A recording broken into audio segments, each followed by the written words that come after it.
কিন্তু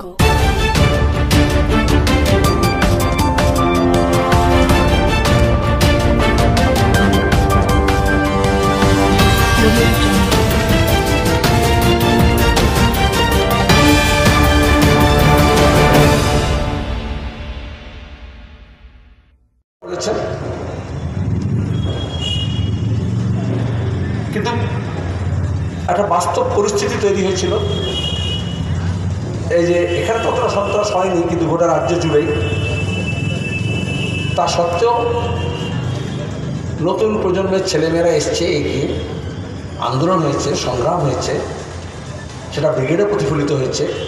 কিন্তু মিছিল হয়, মিটিং হয়, সেটা নির্বাচনের ফলে কেন আসে না? সেই জন্য আপনাদের নিয়ে এখানে বসা, সেই জন্যই আলাপ আলোচনা। শুধু আমরা আসলাম, বক্তৃতা করলাম, চলে এলাম, তা তো নয়। আমাদের সমস্যা কী, সেই প্রশ্নগুলো এই প্রথম আপনারা দেখেছেন। বামফ্রন্ট আমাদের নির্বাচনী ইশতেহার কী হবে সেটা আমরা খসড়া তৈরি করে ওয়েবসাইটে, ফেসবুকে, খবরের কাগজে আমরা দিয়ে দিয়েছি এবং সবাইকে বলেছি যে আপনারা কী চান সেটা জানান। সেই মতগুলোকে নিয়ে আমরা ইশতেহার সম্পূর্ণ, তার মানে একটা ক্রাউড সোর্সিং, মানুষের কথাটা আমাদের শুনতে হবে এবং তার প্রতিফলন ঘটাতে হবে। সেটা তো ইশতেহারে নয়, সেটা তো নির্বাচনী প্রচারে নয়। নির্বাচনে যারা জনপ্রতিনিধি ঠিক হবে তাদের কাছে এই ম্যান্ডেট যে মানুষের কথা শুনতে হবে। আমরা যখন পঞ্চায়েত তৈরি করেছিলাম তখন আমরা এই জন্যই শুধু প্রধান, উপপ্রধান নয়, মেম্বার নয়, আমরা গ্রাম সংসদের কথা বলেছিলাম যে প্রত্যেকটা গ্রামে সাধারণ সভা ডেকে নিয়ে গ্রাম সংসদ করতে হবে এবং সেখান থেকে ঠিক হবে। কিন্তু আজকে যেরকম মোদির জমানায় দেশের সংসদ উঠে গিয়েছে, দিদির জমানায় আজকাল আর 10 বছর গ্রাম সংসদ শোনা যায় না। এইভাবে পুরসভায় আমরা বলেছিলাম শুধু কাউন্সিলর নয়, ওয়ার্ড কমিটি, যাতে আরও পার্টিসিপেটরি হয়, অংশীদারিত্ব হয়।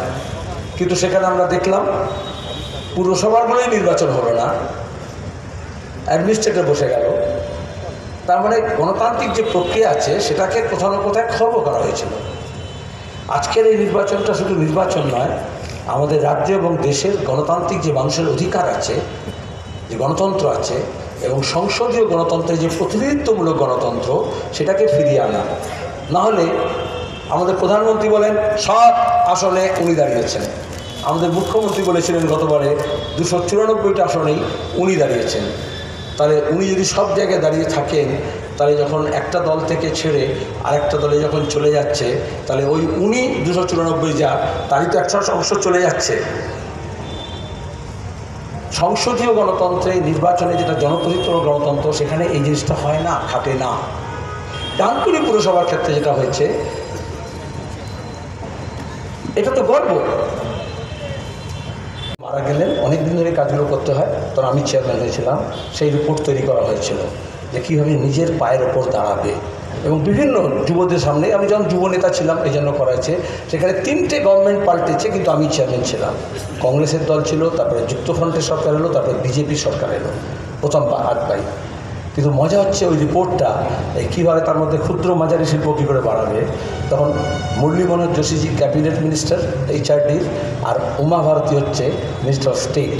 খবরের কাগজ এটা নিয়ে খবর হলো, হইচই হলো, দুজনে চিঠি লিখলেন যে তুমি রিপোর্টটা আমার হাতে দেবে, ছবি উঠবে। ক্যাবিনেট মন্ত্রী বললো আমার হাতে দেবে, আর জুনিয়র মন্ত্রী বললো আমার হাতে দেবে। আর পরে নির্বাচন কমিশনের চেয়ারম্যান হয়েছে, ECI হয়েছিলেন SY কুরেশি। তিনি ছিলেন মেম্বার সেক্রেটারি IAS অফিসার হিসেবে, সিনিয়র IAS অফিসার হিসেবে। আমি বললাম আমি ওই মন্ত্রীদের সঙ্গে গিয়ে ছবি তুলব না, আপনি একটা চিঠি লিখে কমিটির তরফ থেকে রিপোর্টটা দিয়ে দিন। সেই রিপোর্টটাই 20 বছরে কেউ খুলে দেখেনি। বারবার প্রশ্ন করা হয়েছে পার্লামেন্টে, কিন্তু ওখানে সবটা লেখা আছে যে এই স্বাবলম্বী করার জন্য, ক্ষুদ্র মাঝারি ব্যবসাকে নিজের পায়ে দাঁড়ানোর জন্য কীভাবে সরকার করতে পারে। কালোবাজারি, তাতে যাতে তার উপরে যাতে একটা চাপ থাকে, মোদী সরকার ওই চাপটা তুলে দিয়েছে। দিল খোল কে কামাও, দেশকে উজাড় দো, কোই দেখনে ওয়ালা নেই হোগা। যখন আপনি বলছেন জিনিসের দাম বেড়ে যাচ্ছে, আপনারা কী করবেন, ওরা তখন বলছে যে তোমার মুনাফা আমি বাড়াচ্ছি। কিন্তু মানুষের পকেট কেটে। আমরা গণবন্টন ব্যবস্থা যাতে থাকে এই জন্য লড়াই করেছি, এবং করোনাকালে অনাহারে মানুষ মরে যায়নি যেহেতু রেশন ব্যবস্থা ছিল বলে। আর এই জন্য আমরা বলেছিলাম সবাইকে রেশন দিতে হবে, যার রেশন কার্ড নেই তাকেও রেশন দিতে হবে।